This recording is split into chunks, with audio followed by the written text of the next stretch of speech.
கோவிலுக்கு சென்றுவிட்டு வீட்டுக்கு வரும்போது வாங்கி வரக்கூடாத பொருட்கள் என்ன தெரியுமா? நாம் அனைவரும் கோவிலுக்கு சென்றுவிட்டு வீட்டிற்கு வரும்போது வீட்டிற்கு தேவையான பொருட்கள் வாங்கி வருவோம். ஆனால் சில பொருட்களை வாங்கி வரக்கூடாது. அவை வீட்டில் தரித்திரத்தையும் கஷ்டத்தையும் ஏற்படுத்தும்.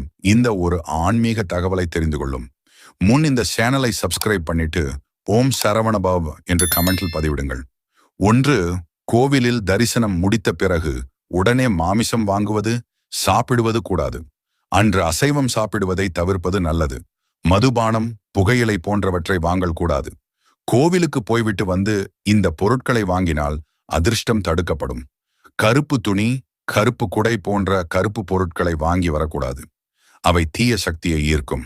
கோவிலில் இருந்து வீட்டிற்கு வரும்போது செருப்பு வாங்கி வரக்கூடாது. இவை பெரிய பாவத்தை ஏற்படுத்தும். கூர்மையான கத்தி இரும்பு போன்ற பொருட்களை வாங்கி வரக்கூடாது.